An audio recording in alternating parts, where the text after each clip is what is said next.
friends, Damian Mason coming to you after this topsy-turvy, world's turned upside down week that we've just been through. This is a message for everybody, but it's especially for my entrepreneur, small business, medium-sized business, self-employed, gig economy, e-lancer, freelancer, fans, followers, and friends, because I am one of you.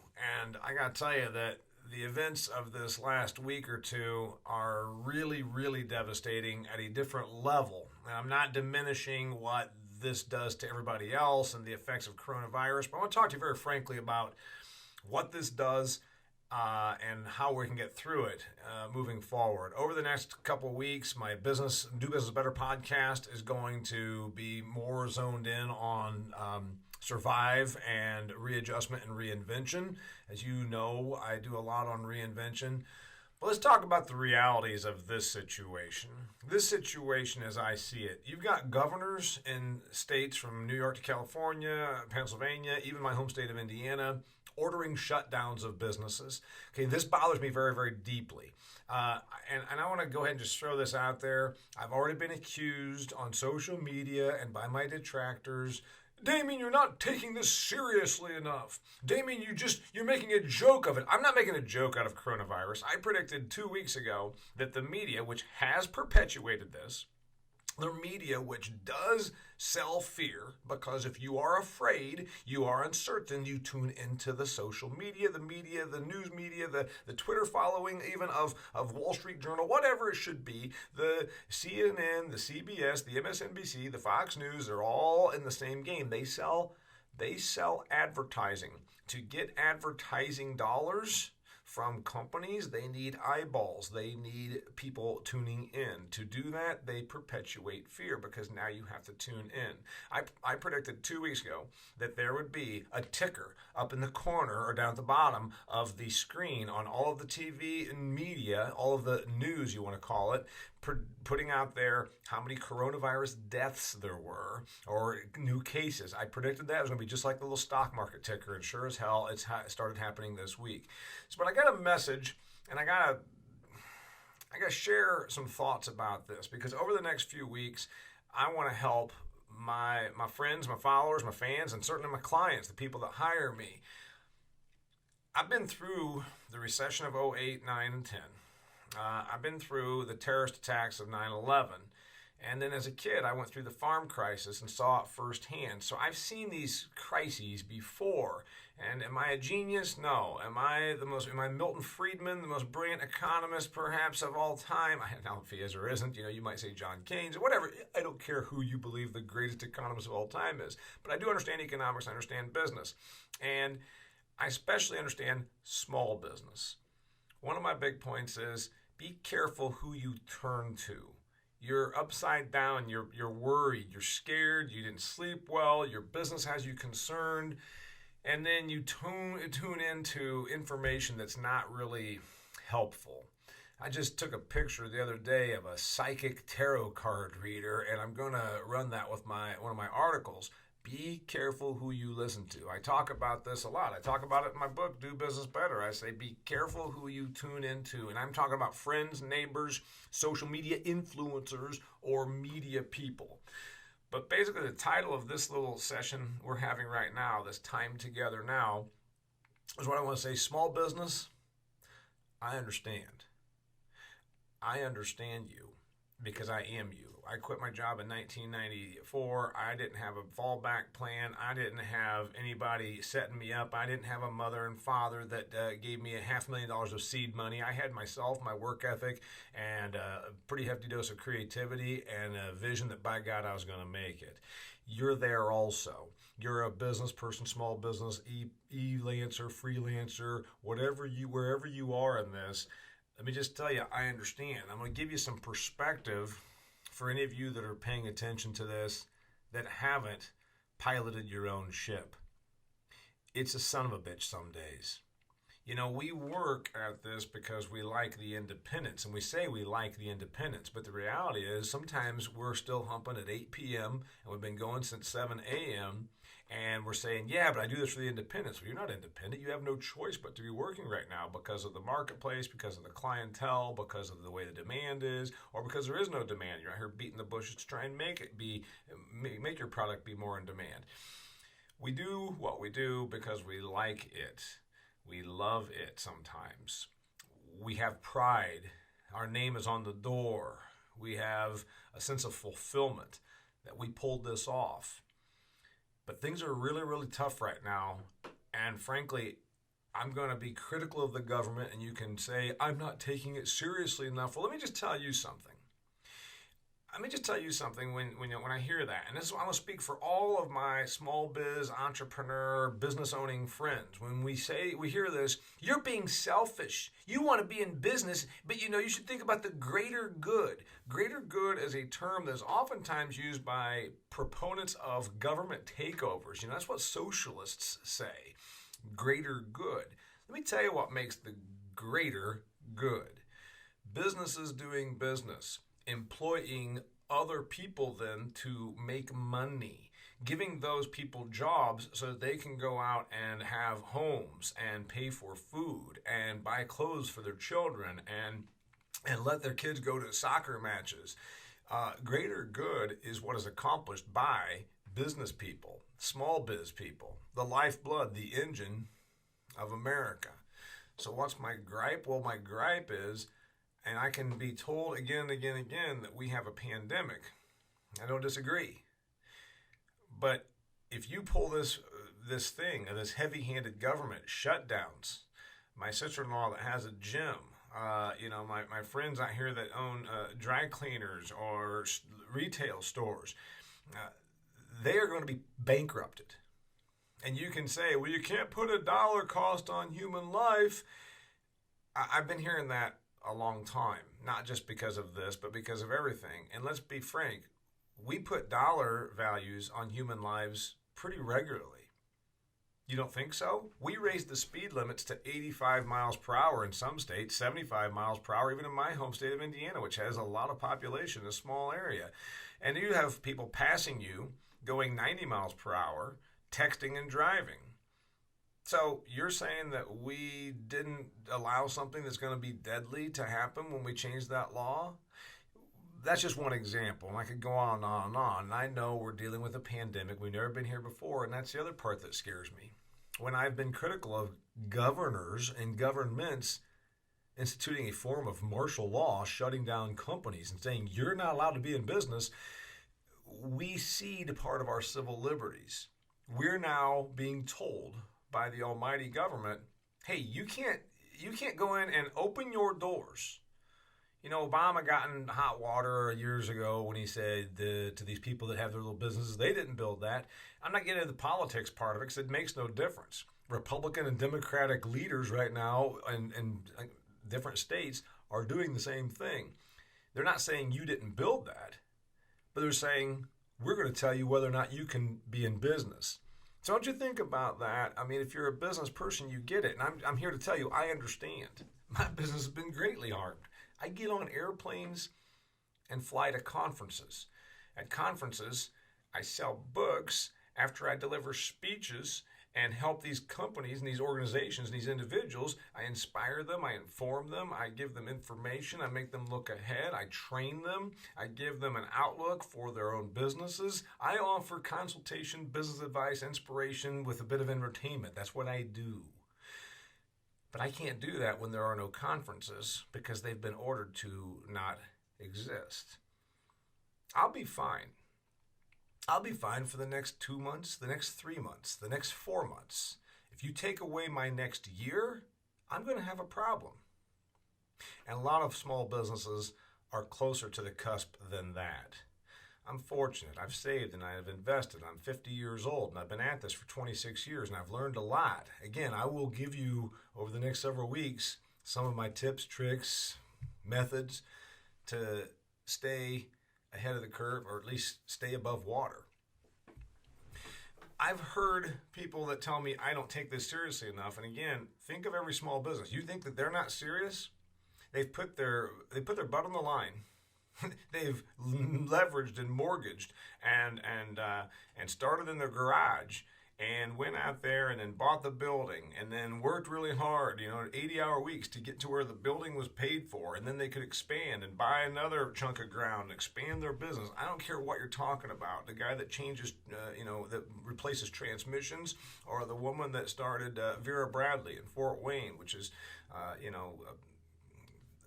accessory company, if you will, female geared accessories. So the point is, don't tell me I don't take this seriously. I'm really concerned about my business owning, business starting, entrepreneurial friends, the people that are the backbone of America's economic engine. Let me give you some numbers here about what the response is. Okay, generally business owners and small business people are a little ahead of normal employees. And I'm not talking about, the Uber driver who is indeed a gig economy employee, but I'm talking about the person that has a little business, self-employed, or maybe works with her or his spouse, or maybe has 3 employees. They tend to be a little bit more high earning than some of the average, service employees or whatever. So they pay some taxes. And they're going to get $1,000 of their tax dollars back. And everybody says, oh, you see, that'll help. Well, that's a spit in the wind. Let's just say you own a restaurant. You've got 14 employees. Let's say you do, $6,000, $10,000 a week of sales at about a 30% margin, let's say. 30%. Let's just say, that's what they're doing, 30% margin. So they make, $3,000 a week. Now, that's a lot of times in the restaurant business, at least 2 family members are in there working. And so now you're saying, yep, you're going to get $1,000 back. Well, I gave you that $1,000 to begin with. I'm the taxpayer that you got that money from, government. And this $1,000, I'm used to making $3,000 a week. And I also have a lot of money invested. I have my real estate, I have my employees, I have some risk. And so that $1,000 is a spit in the wind. And you're saying, well, those people, they make enough money, they shouldn't get anything. But they're the ones that put it in. And again, I'm not getting into a political argument. I'm just giving you the realities of this. Throwing $1,000 of government money, which is not government money, it's taxpayer money, back to the people that paid it is going to do not that much. Now, it's going to help out the waitress, the single mom that waits tables. That's great. That's fine. I'm all for that. But let's not think that this is a cure-all. It's not even a Band-Aid for the average business owner. The average business owner, it's not just that $1,000 doesn't mean anything. They have tremendous expenses that cannot be obligated. You see, because now we're not talking about income for that particular restaurant. We're talking about the fact that out of that $3,000, they might still then have to pay real estate out of that. Maybe because they own the building and they just, they rent it from themselves. Whatever it should be, you're talking about a business that has $20,000 a month of expenses, and you're going to give that person $1,000? Doesn't go very far. I've got another thought for everybody. And again, these governors want to appeal to the voters, and they want to appear as though they are ahead of the curve. We took this seriously. What's the favorite statement? Better to be safe than sorry.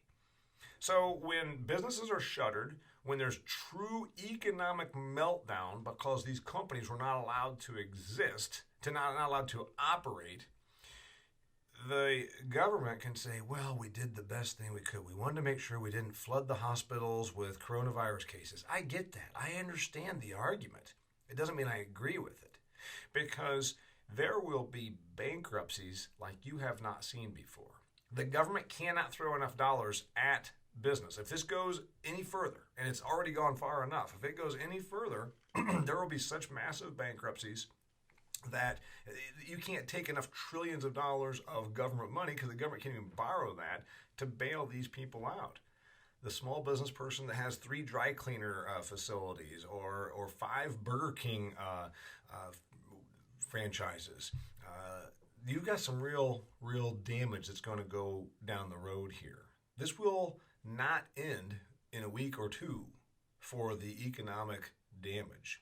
It will last for months.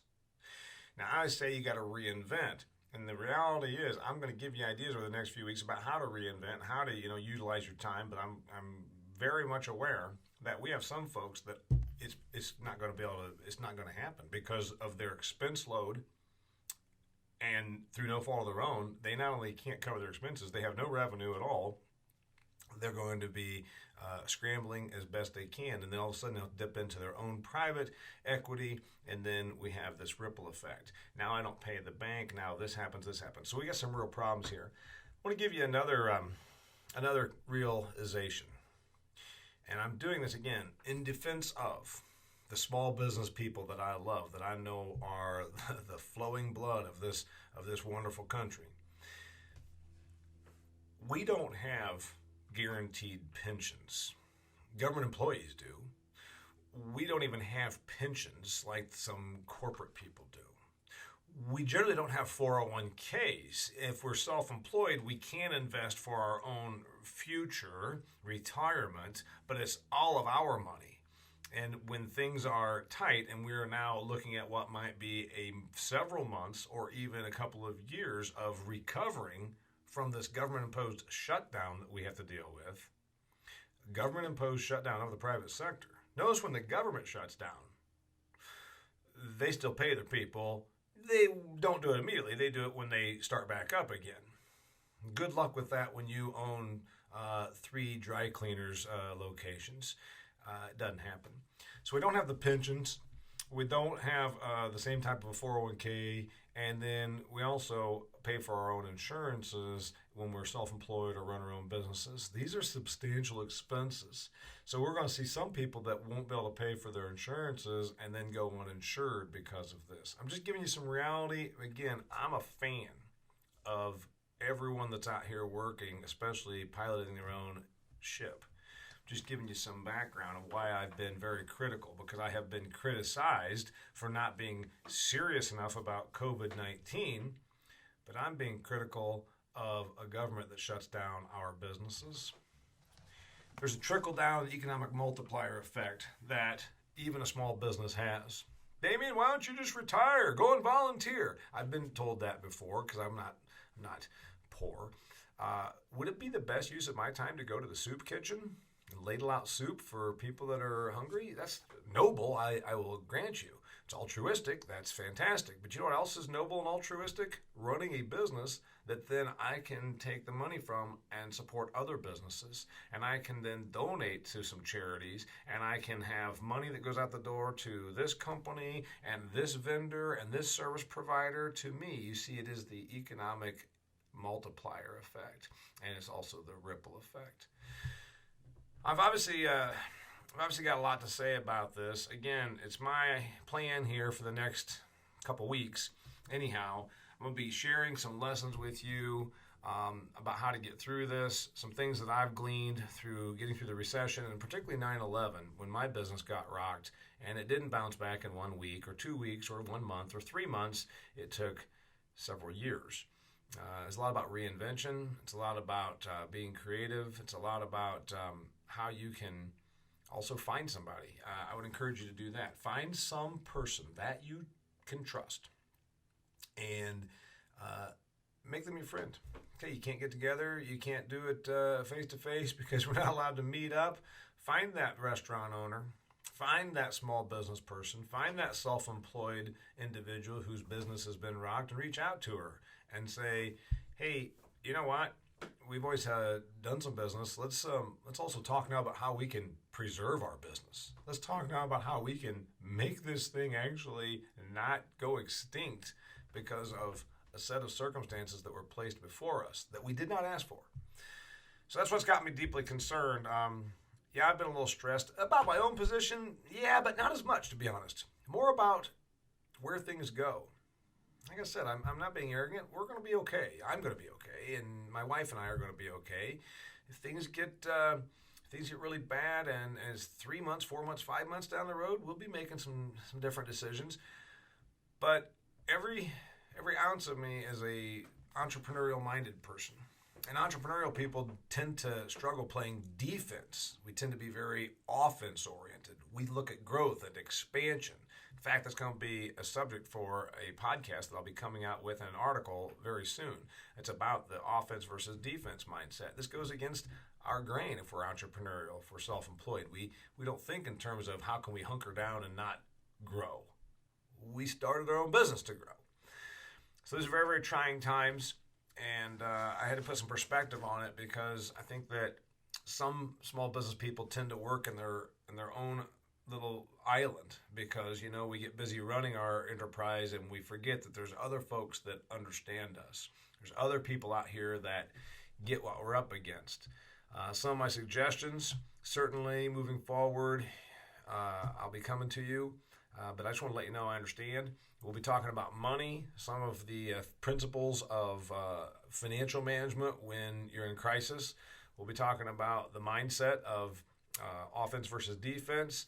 And we'll be talking about some of the practical standpoint of just keeping your business still actually in operation so that it's ready to go when that time should come. And then we're also going to be putting out some information about you and about the mental health part of it, because I can tell you that when we went through, my wife and I, the terrible time after 9/11, by the 2 and 3 year mark, my mental health was not so good. You get rattled and you get depressed, and you also start to feel like a loser. So those are 4 things I plan on covering coming up. I guess the reason I put out this episode and this video and audio was so that you understood, if you're a small business person, that there's other people out here that get it, and I want to be your resource if I can. We all need somebody to turn to. Don't go to the tarot card reader. Don't go to the psychic. Turn to me. Turn to your successful entrepreneurial friend that you haven't talked to for a while, and give that person a call and say, "Hey, man, you got a minute?" Just kind of wondering what some of your coping devices are. And it's not misery loves company. It's solutions. Solutions sometimes come about when 2 people are dealing with a common crisis, if you will. So I'll be putting out those things, and I do want you to keep up. And I really, I appreciate what you do. I appreciate all the people who have supported me. I would like you to pick up a copy of my book, Do Business Better, while you're slowed down. You can get it on audio, on Kindle, and in hardcover. But if you don't buy a book, that's fine. Also, I want you to stay in business. So this is the Do Business Better podcast. It's also a video for social media, and stay in touch. I'll be here for you, and I'll be rolling out some things that I believe can help your objective of staying in business and staying well.